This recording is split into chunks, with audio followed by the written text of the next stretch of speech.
tetapi bagi Indonesia sebenarnya tidak hanya mengacu secara internasional.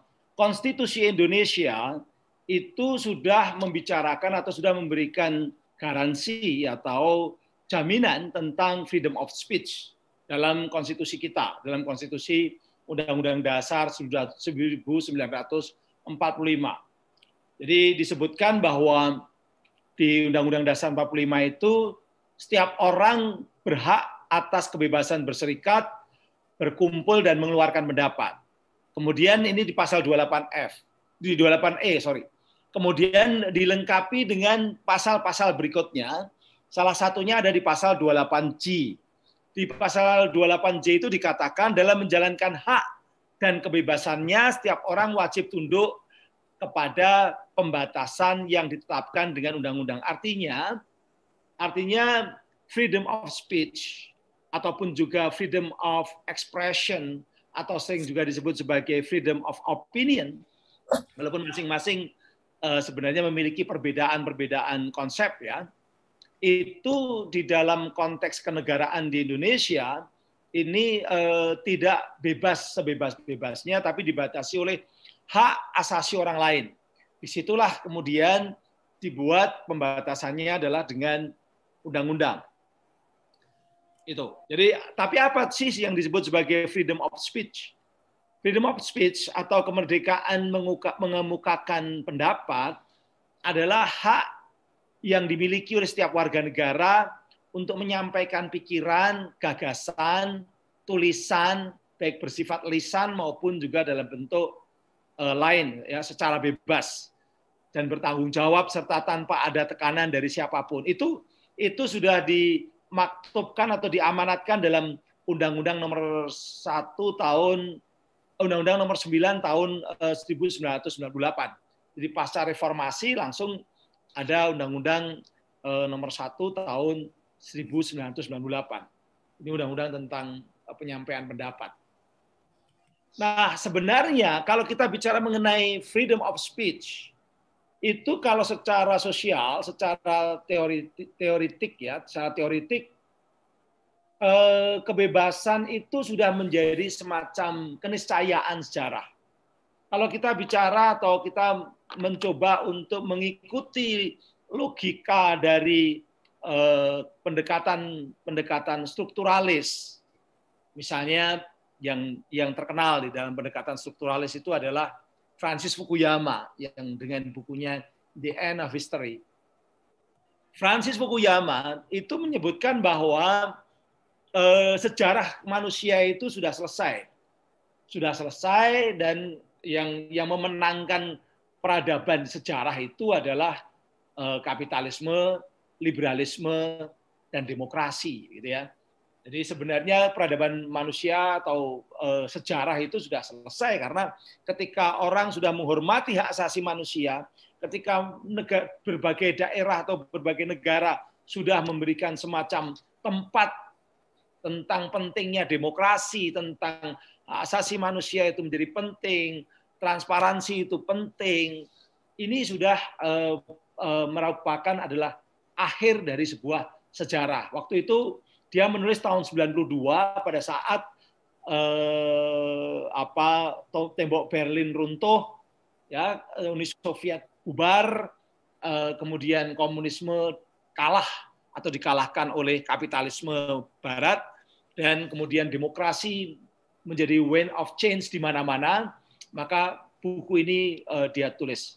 Artinya apa? Artinya di berbagai negara sebenarnya, kalau menggunakan terminologinya Francis Fukuyama, di berbagai negara itu nanti akan berakhir atau menuju kepada titik sejarah yang sama.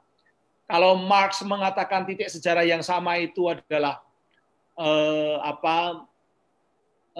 revolusi proletariat, di mana para pemilik modal kapitalis itu kemudian direbut atau dikalahkan lewat sebuah revolusi oleh kalangan proletar, itu sebagai the end of history-nya atau akhir sejarahnya, sehingga lalu kemudian muncul masyarakat yang sama rata sama rasa.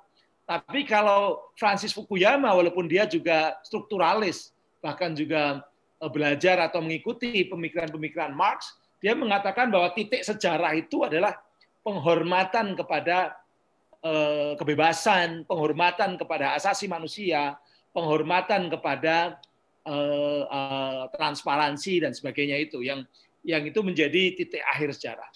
Nah, dalam konteks itu sebenarnya ilmu komunikasi itu sesuai dengan pemikiran the end of history ini.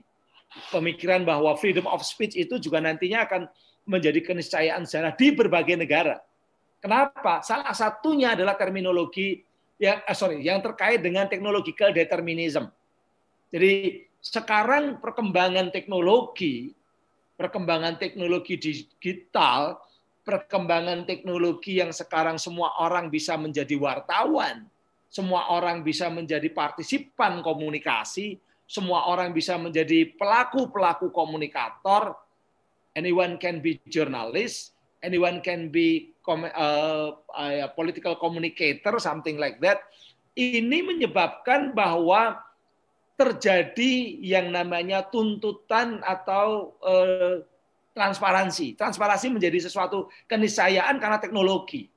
Jadi secara struktur ya, karena salah satunya yang menggerakkan itu teknologi.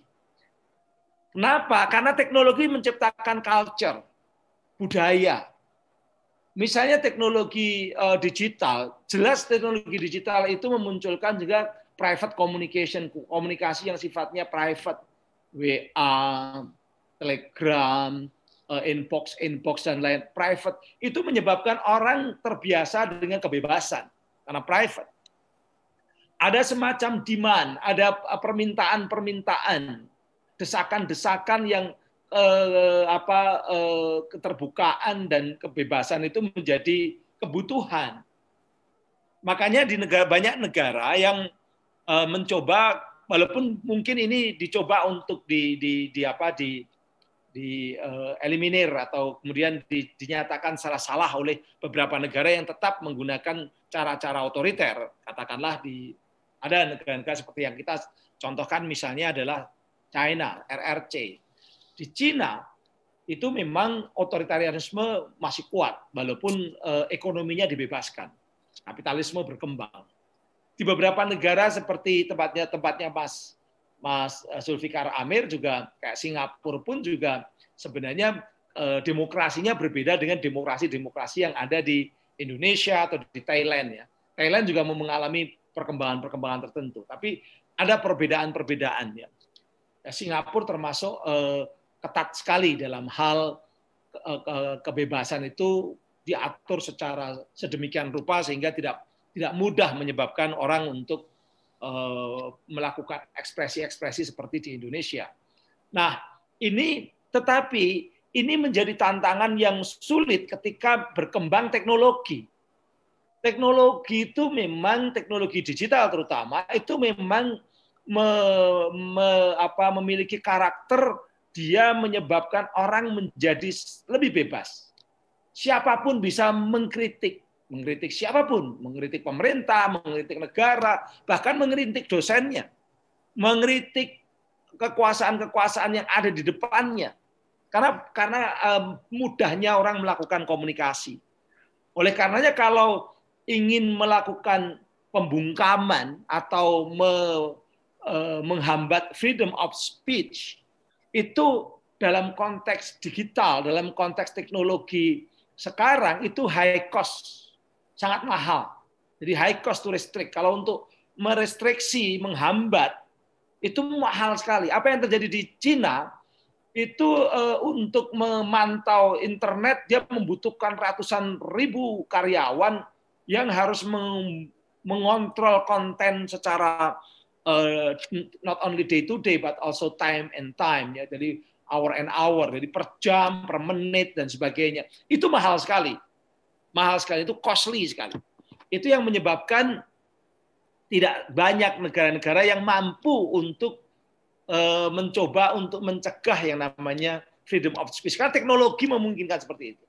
Nah, apalagi sekarang komunikasi itu semakin murah, semakin mudah. Yang sekarang kita sebut sebagai abundant. Kita adalah the age of abundant. era keterlimpahan, era abundance, era di mana semua orang sekarang bisa menggunakan teknologi untuk mencari informasi dan pengetahuan yang membuat mereka semakin menguasai pengetahuan atau informasi. Mau tahu tentang bagaimana yang terjadi di dunia kedokteran pun sekarang kita bisa. Mau itu yang disebut sebagai free economy, free communication. Inilah era sekarang, bahwa di era sekarang adalah era apapun menjadi murah. Mau mengirim surat, mau telepon, mau video call, mau Zoom, apapun itu murah. Yang dulu tidak pernah atau tidak dibayangkan kemurahan-kemurahan seperti itu. Dan itu semakin lama struktur masyarakat menikmati kemurahan atau free economy itu semakin meluas. Semakin meluas. Dan ini berarti apa? Freedom of speech pun juga semakin meluas. Karena murah. Karena mudah. Kalau dulu orang untuk mengkritik sebelum ada teknologi digital, dia harus menggunakan media massa. Harus bikin surat, misalnya surat pembaca, itu mahal. Ada effort yang mahal. Harus telepon ke radio, butuh pulsa. Tapi kan untuk sekarang pakai media digital ini sangat memudahkan mereka. Makanya sebenarnya secara logika freedom of speech itu keniscayaan sejarah. Tetapi ketika kita bicara mengenai kebebasan berpendapat, kenapa kok masih ada yang wah Indonesia ini dibelenggu, ada belenggu dalam berekspresi. Logis hal seperti itu. Kenapa? Karena memang kalau kita bicara kebebasan berpendapat, selalu kita bisa melihat dari 4 level. Level pertama, level ideal, yaitu apa yang dipikirkan kalangan akademisi, kalangan ilmuwan, kalangan aktivis, berdasarkan literatur atau benchmarking dengan negara lain, atau berdasarkan pemikiran-pemikiran filsafat, gitu ya, filosofi. Kemudian ada level normatif. Kalau level ideal itu apa idealnya, apa yang harusnya terjadi begitu. Level normatif adalah apa yang kemudian dirumuskan dalam regulasi. Jadi apa yang ada dalam regulasi, apa sudah diatur dalam hukum dan perundangan. Jadi apa yang sudah diatur. Apakah betul-betul ada kebebasan dalam sesuai dengan hukum dan perundangan atau tidak. Itu level normatif. Level ideal dan level normatif seringkali ada diskrepansi atau perbedaan. Karena apa yang diinginkan, yang didiskusikan di kampus-kampus belum tentu sama dengan yang kemudian dirumuskan oleh para pengambil kebijakan atau regulator. Regulasinya kadangkala juga ketika sudah dibuat, belum tentu dipahami secara benar oleh para pelaku. Apakah itu pelakunya negara, itu aparat penegak hukum, atau pelakunya itu adalah civil society, juga bisa berbeda. Jadi level normatif ketika diimplementasikan di lapangan juga seringkali berbeda. Maka apa yang terjadi di kehidupan nyata atau implementasi di lapangan, prakteknya bisa beda dengan level normatif, tapi juga bisa beda dengan level ideal. Di Indonesia terjadi seperti itu. Kalau orang mengatakan, loh ini sebenarnya aturannya seperti ini, aturannya bebas, aturannya boleh berpendapat, tapi kenapa kok orang mengatakan implementasinya berbeda? Nah itu seringkali terjadi.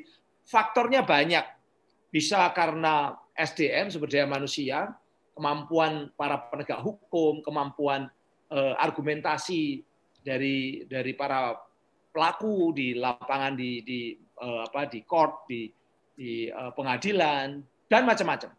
Nah, level berikutnya adalah persepsi. Yang sering di survei, polling itu level persepsi. Persepsi ini sangat tergantung dari pengalaman pribadi masing-masing yang di research, ataupun juga pengetahuan dia tentang apa yang akan diteliti oleh para pembuat survei misalnya. Level persepsi juga bisa berbeda dengan yang terjadi implementasi, karena sangat subjektif dari para narasumbernya atau respondennya begitu ya, level persepsi ataupun siapapun yang mempersepsi itu bisa berbeda juga dengan level ideal. Ini yang terjadi di Indonesia, keempat level ini bisa berbeda-beda. Nah, apa yang sebenarnya oleh negara Indonesia itu sudah diatur tentang kebebasan berpendapat. Sebenarnya kalau kita ngomong tentang Undang-Undang Nomor 9 Tahun 98, kemerdekaan menyampaikan pendapat di muka umum itu boleh dikatakan berbeda sekali dengan di era Orde Baru. Jadi sekarang orang boleh demo, boleh unjuk rasa, boleh menyampaikan aspirasi pikirannya, tapi ada aturan-aturannya, misalnya memberitahu, bukan minta izin, tidak ada izin, tapi hanya cukup memberitahu kepada polisi.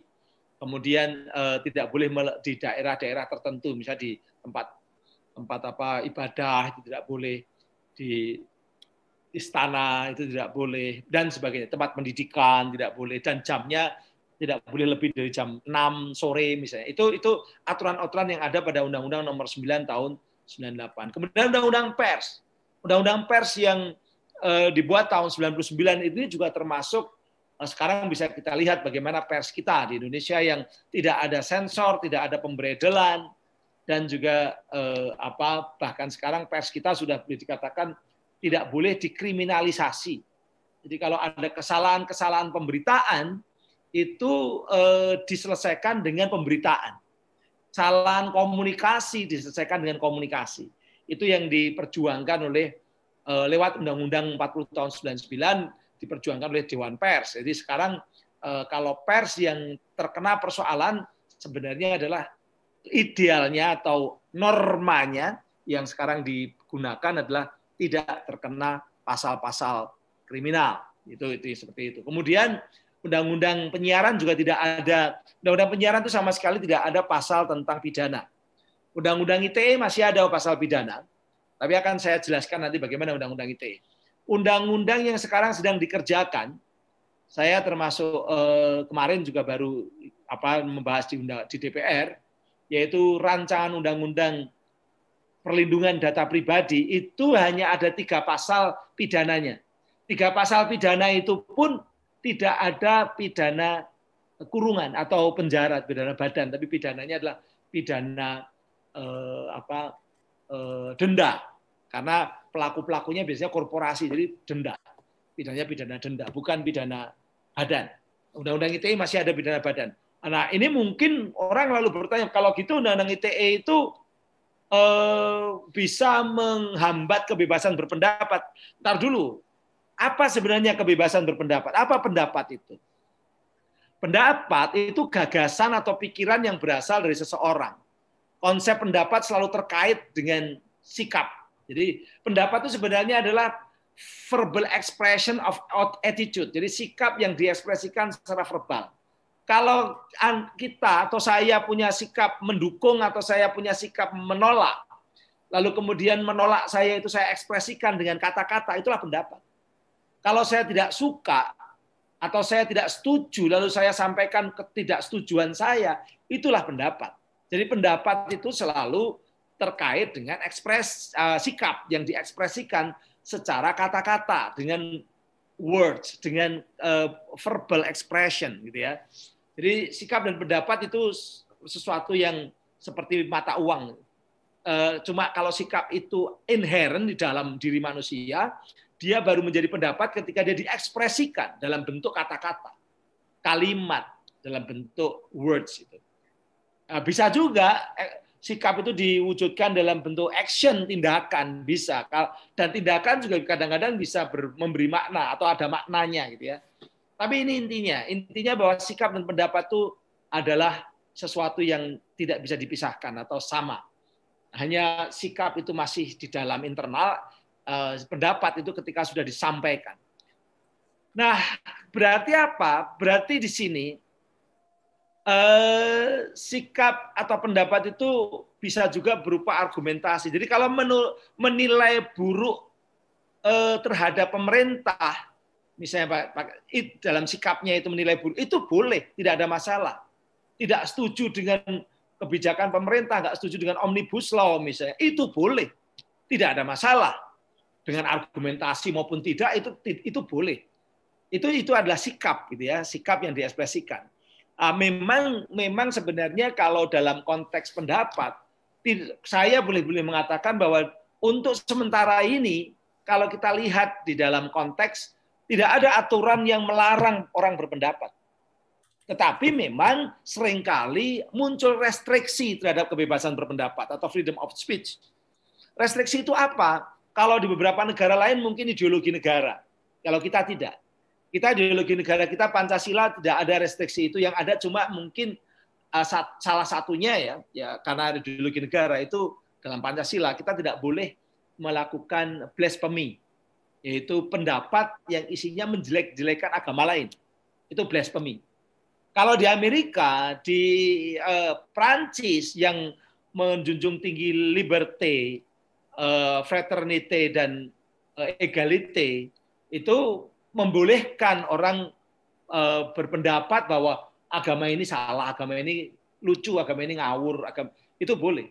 Di negara kita, ideologi negara kita karena kita Pancasila menghormati negara, masih ada yang namanya larangan itu, yaitu delik penistaan agama, itu tidak boleh. Walaupun sebenarnya kalau kita mau ngomong lebih luas, itu bisa berdebat panjang karena sebenarnya dulunya itu awalnya yang disebut sebagai delik penistaan itu bukan menjelekan agama lain. Karena kalau menjelekan agama lain kan kalau Anda di masjid kemudian mengatakan bahwa agamanya yang paling benar, kemudian ada di gereja mengatakan agama Anda yang paling benar, itu kan hak. Tapi kemudian menjadi masalah ketika melintas. Tapi bagaimana tidak melintas ketika dunia ini semakin penuh dengan internet dan semakin penuh dengan teknologi? Siapa yang menjamin kalau saya bicara di dalam masjid, itu ucapan saya tidak keluar, tidak meloncat ke publik yang di luar orang Muslim, atau ketika di gereja tidak meloncat, tidak keluar ke publik yang sekarang semakin sulit karena sudah mass self communication gitu. Tapi di Indonesia masih menggunakan itu. Nah ini akhirnya apa yang terjadi? Ada yang namanya orang dianggap penodaan agama. Nah itu ideologi negara. Ada sistem politik yang juga mempengaruhi restriksi. Misalnya kayak di Thailand. Thailand itu sistem politiknya karena dia kerajaan gitu ya, tidak boleh mengkritik raja karena raja dianggap sebagai the king can do no wrong. Tapi akhirnya sekarang muncul polemik dan muncul sebuah protes-protes gitu terkait dengan itu. Nah itu oke lah mereka. Nah, tapi saya hanya mencontohkan bahwa bisa ideologi negara, bisa sistem politik, tapi bisa juga hukumnya, norma hukumnya. Indonesia dulu punya namanya Hadze Artikelen, pasal 155, 156, 154, 155, 156, dan beberapa ada. Itu misalnya Hadze Artikelen itu adalah larangan menyampaikan kebencian kepada pemerintah yang sah. Larangan, ada larangan pemerintah Republik Indonesia yang sah. Itu tidak boleh. Tapi Hadze Artikelen itu akhirnya apa? Oleh Mahkamah Konstitusi, oleh waktu itu Pak Jimli Asidiki tahun 2009 diputus pasal 155, 156 itu dihilangkan karena dianggap bertentangan dengan kebebasan berpendapat tadi, pasal 28 Undang-Undang Dasar 45. Hilang sudah. Nah, kemudian sekarang yang dipersalahkan adalah pasal 156. Pasal 156 itu memang dia juga masuk dalam Hadze Artikelen, tapi bukan pada pemerintah, bukan kepada presiden, bukan kepada pemerintah yang sah, bukan juga kepada pemerintah negara lain, kan ada juga Hadze Artikelen pada pemerintah negara lain. Tapi yang ada sekarang ini adalah larangan menyebarkan kebencian itu kepada individu lain, kelompok atau golongan lain, berdasarkan suku, agama, ras, dan antar golongan. Yang dilarang justru horizontal, bukan yang vertikal kepada pemerintah. Yang kepada pemerintah sudah hilang, tapi yang horizontal. Kenapa demikian? Ini normanya masih ada kalau itu. Itu pasal 156 yang kemudian diperkuat atau boleh dikatakan dilarang disebarkan kalau penyebarannya lewat internet itu pakai Undang-Undang ITE. Jadi Undang-Undang ITE itu sebenarnya bukan membuat norma baru, tapi itu sebuah pasal yang sudah ada di KUHP 156 yang tidak dihilangkan oleh Mahkamah Konstitusi, karena sebelah-sebelahnya udah dihilangkan oleh Mahkamah Konstitusi. Kemudian ini dianggap bahwa memang harus dipertahankan. Karena apa? Karena memang Indonesia yang Bhinneka Tunggal Ika itu yang banyak kelompok-kelompok agama, suku, ras, dan antar golongan, nanti akan kita bahas antar golongan, itu memang penting sekali untuk dijaga. Kenapa? Karena konflik antar golongan itu berpotensi sekali terjadi di negeri ini. Tapi itu hukum. Hukumnya nanti akan kita bahas. Nah, sekarang ada yang seringkali muncul, kenapa terjadi restriksi terhadap freedom of speech, itu adalah salah satunya sensitivitas sosial. Yaitu masyarakat itu masih sensitif. Negaranya udah demokratis, sudah kita menjalankan prinsip-prinsip demokrasi, tapi masyarakatnya sensitif. Sedikit-sedikit marah, sedikit-sedikit ingin menghukum, sedikit-sedikit penjarakan, sedikit-sedikit kurung dia. Seperti itu. Bahkan kadangkala yang mereka ingin menghukum orang dengan aturan-aturan yang tidak tepat, yang tidak bisa dipakai. Itu yang terjadi. Tidak hanya menghukum dalam artian melaporkan pada petugas aparat penegak hukum sehingga nanti diproses. Aparatnya kadang-kadang juga ketika mendapatkan tekanan-tekanan menjadi persoalan gitu ya. Tapi kadang-kala mereka sendiri kalau masyarakat yang sensitif ini agresif. Agresif menyerang baik dalam konteks komunikasi maupun menyerang kadang-kadang menyerang secara teknologi. Nah, akhirnya muncul orang yang kritis tiba-tiba akunnya dihack misalnya begitu. Pelakunya bisa saja ini dari sensitivitas masyarakat. Walaupun juga bisa ditudingkan kepada aparat. Tapi dalam konteks ketika Indonesia memiliki jutaan 170-an juta netizen yang aktif atau bermain di media sosial, menjadi sulit sekali ini siapa pelakunya. Dan itu kenapa lalu negara itu memiliki katakanlah aturan-aturan pidana itu untuk mencari seperti itu. Itu pun juga tidak mudah walaupun ada aturannya. Yang berikutnya yang seringkali mengganggu freedom of speech adalah standar komunitas. Baru-baru ini banyak sekali orang mengeluh ketika tweetnya di-delete sama tweet. Statusnya di Facebook tiba-tiba hilang. Statusnya di Instagram tiba-tiba dikatakan diblok oleh Instagram. Dan lain-lain. Itu yang namanya standar komunitas digital.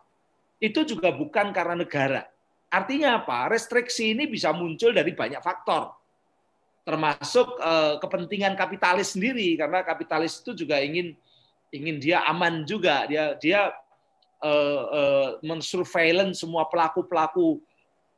pelaku-pelaku internet, akhirnya dia juga menyoroti orang-orang tertentu dan dianggap itu melanggar katakanlah norma-norma di negaranya misalnya, atau norma-norma yang bisa membahayakan hubungan dengan negara yang di mana dia berada.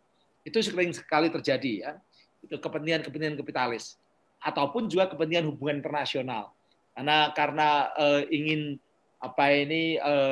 melakukan bisnis di negara-negara yang punya potensi ekonomi tinggi, mau tidak mau lalu mengikuti standar-standar yang ada di negara tersebut. Misalnya Google ketika dia dulu pernah ingin supaya bisa digunakan di Cina, dia mengikuti apa yang diatur oleh regulator China. Itu ada hubungan internasional.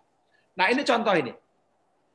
Ada postingan yang kemudian hilang, memosting kemarin pulangnya Habib Rizik dari Saudi Arabia, warna penuh begitu, dia postingannya ditutup sendiri oleh Facebook. Postingan Anda melanggar standar komunitas kami tentang individu dan organisasi berbahaya. Jadi ternyata memang Facebook sendiri punya standar aturan yang tidak semua orang menjadi bebas untuk menyampaikan pesannya. Ini juga ini ada Instagram juga seperti itu, ada di Instagram, ada di Twitter, ada di Facebook, ada juga di YouTube. YouTube juga sekarang banyak memblokir. Ini kita lewati aja. Oke. Nah, sekarang masuk ke Undang-Undang ITE. apakah Undang-Undang ITE itu termasuk regulasi yang merestriksi kebebasan berpendapat? Pertama, Undang-Undang ITE itu sebenarnya sudah dirintis sekitar tahun 2001, 2002, pada saat Indonesia sedang semangat-semangatnya berdemokrasi. Karena justru mulai bersama-sama dengan Undang-Undang Keterbukaan Informasi Publik atau KIP. Itu hampir sama itu. Undang-Undang KIP itu dibuat oleh teman-teman LSM. Saya termasuk dulu juga ikut aktif di situ bersama dengan macam-macam, dulu ada Mas Agus Sudebyo dan lain-lain. Kemudian jadi inisiatif DPR. Kemudian Undang-Undang ITE ini dari kalangan profesional yang ingin supaya dunia internet itu yang semakin lama semakin menjadi bagian dari kehidupan, itu tidak liar tapi harus diatur. Itu yang terjadi. Makanya sebenarnya semangatnya sama, dibuat oleh dua institusi, yaitu Komisi 1 DPR dan Kominfo, dalam waktu yang hampir bersamaan, bahkan diundangkan sama-sama bulan April. Yang satu bulan April tanggal 21, yang satu tanggal 30 April. Undang-Undang ITE 21 April, Undang-Undang nomor 11. Undang-Undang nomor 14 itu tanggal 30 April. Jadi hampir bersamaan dari lembaga yang sama. Makanya agak sulit diterima ketika yang satu adalah supaya masyarakat itu terbuka, memperoleh people's right to know, memperoleh hak-hak informasi, supaya badan-badan publik terbuka, eksekutif terbuka, legislatif terbuka, yudikatif terbuka, gitu, Undang-Undang KIP. Tiba-tiba Undang-Undang ITE dianggap sebagai menghambat demokrasi. Padahal ini dibuat oleh pemerintah yang sama-sama Pak SBY waktu itu presidennya, menterinya sama-sama Profesor Muhammad Nuh, saya juga di situ waktu itu sudah. Nah ini berarti sama. Itu tahun 2008. Itu tujuannya sana. Sebenarnya apa yang dilarang oleh Undang-Undang ITE? Tidak ada sama sekali di ITE itu larangan berpendapat atau mengkritik, tidak ada. Tapi yang dilarang di Undang-Undang ITE itu adalah perbuatan pidana. Ini ada dua ini. Perbuatan pidana dengan menggunakan IT dan perbuatan pidana dengan sasaran IT. Jadi ada dua. Perbuatan pidana dengan menggunakan IT dan perbuatan pidana dengan sasaran IT. Kalau perbuatan pidana menggunakan IT, perbuatan pidananya itu baru atau lama? Itu sudah lama. Norma-normanya sudah lama. Sudah ada sejak bahkan sebelum Indonesia merdeka. Karena ada di Wetboek van Strafrecht, ada di WVK, ada di KUHP zaman Belanda. KUHP itu sejak 1881 diterapkan di Indonesia. Ambilnya dari kode penal Prancis. Gitu. Nah, artinya apa? Kalau kita ngomong misalnya yang sering dikritik, yaitu tentang ini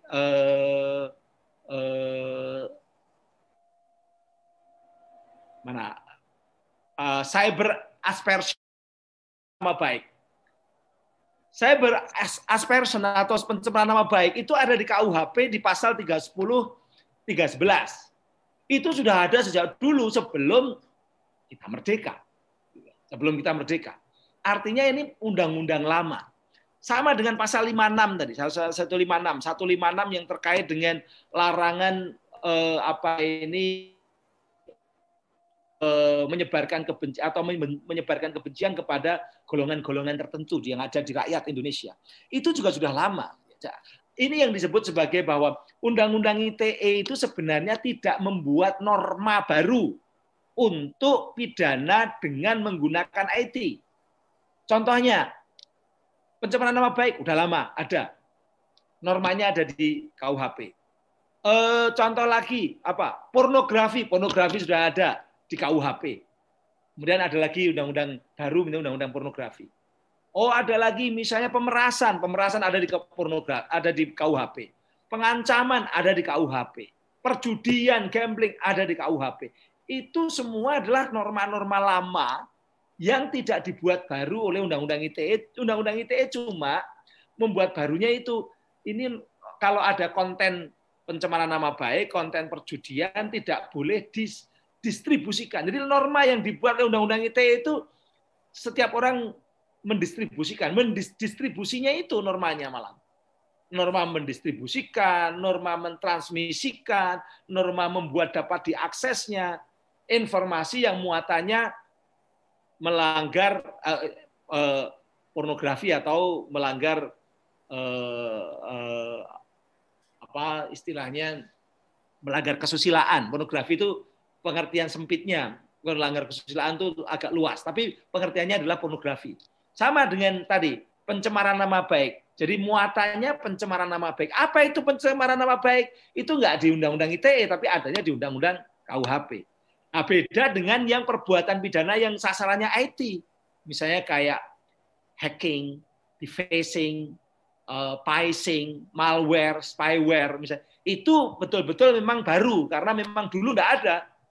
Ya, itu baru itu. Norma-normanya juga baru, karena memang dulu nggak ada. Walaupun itu dipersamakan juga dengan norma-norma lama. Misalnya kalau orang melakukan devising atau melakukan defacing itu kan mengganggu, mencoreng-coreng properti kita. Nah, itu sama dengan merusak barang-barang kita kalau di dulunya sebelum ada ITE atau sebelum ada digital. Oke, jadi sebenarnya berpendapat itu dijamin dari sisi norma, dijamin oleh undang-undang dasar dan undang-undang. Tapi memang dari sisi norma tidak boleh itu adalah pencemaran nama baik. Loh, apakah pencemaran nama baik itu sama dengan kebebasan berpendapat? Tidak. Karena pencemaran nama baik itu kalau di dalam undang-undang KUHP, sekali lagi KUHP, ITE tidak pernah mendefinisikan pencemaran nama baik, ITE tidak pernah membuat konsep pencemaran nama baik, tapi hanya melarang itu didistribusikan. Apa pencemaran nama baik? Ada di KUHP. Yaitu apa? Yaitu adalah menyerang kehormatan seseorang dengan menuduhkan suatu hal. Ini memang dilarang di berbagai negara. Nyerang kehormatan, nuduh. Nuduh itu dilarang. Apalagi kalau nuduhnya, itu kalau namanya fitnah itu, tuduhannya bertentangan dengan yang diketahui oleh si penuduh. Jadi saya tahu Mbak Titi ini orangnya baik, saya tuduh sering nyuri uang saya, misalnya begitu. Itu berarti saya menuduhkan sesuatu yang bertentangan dengan apa yang saya ketahui, itu namanya memfitnah. Menuduh saja yang belum tentu benar aja itu adalah dilarang oleh 310 KUHP, menuduh bertentangan dengan pengetahuan tapi tetap dituduhkan, itu berarti memang ada actual malice, ada kejahatan ingin menghancurkan. Nah, itu yang dilarang. Itu dilarang karena apa? Karena memang ini bisa merusak tatanan. Kalau orang diperbolehkan menuduh atas nama freedom of speech, rusak sudah. Saya boleh nuduh Mas Zulfikar Amir, saya boleh nuduh Mbak Titi, saya boleh nuduh Mas Iga dan sebagainya. Itu yang kemudian dilarang, bahwa yang dilarang itu bukan berpendapat, setuju, tidak setuju, suka, tidak suka. Itu boleh, tapi yang dilarang adalah penghinaan, pencemaran nama baik. Nah, dulu penghinaan, pencemaran nama baik yang sekarang pengertiannya sudah jelas, kalau pencemaran nama baik, penghinaan itu menuduh, ya. Dulu sebelum direvisi, pengertian penghinaan itu lebih luas dibandingkan dengan sekarang. Jadi kalau sekarang setelah direvisi Undang-Undang ITE-nya bulan November 2016 ya, akhir revisi itu jelas yang disebut sebagai penghinaan nama baik itu harus mengacu kepada KUHP pasal 310 311. Kalau pasalnya disebut ya, 310 311. Di situ hanya disebutkan delik pencemaran nama baik dan delik fitnah. Itu 310 311. Itu jelas. Kalau dulu tidak disebut, di Undang-Undang nomor 11 tahun 2008, di Undang-Undang ITE aslinya tidak disebut, sehingga penghinaan, yang disebut penghinaan itu pasalnya di KUHP banyak sekali, ada 11 pasal. Dari penghinaan yang disebut fitnah, pencemaran nama baik, sampai penghinaan ringan, penghinaan pada orang mati, itu semua penghinaan. Bahkan termasuk kata-kata yang kotor, itu penghinaan. Maka dulu sebelum direvisi itu memang luas. Karena penghinaan itu satu bab di Undang-Undang KUHP. Bab 16. pasalnya 310 sampai 321. Jadi ada 11 pasal. Semua penghinaan masuk semua. Sekarang tidak. Mulai 2016 hanya 2 pasal. Yaitu isinya yang menuduhkan sesuatu hal dan memfitnah.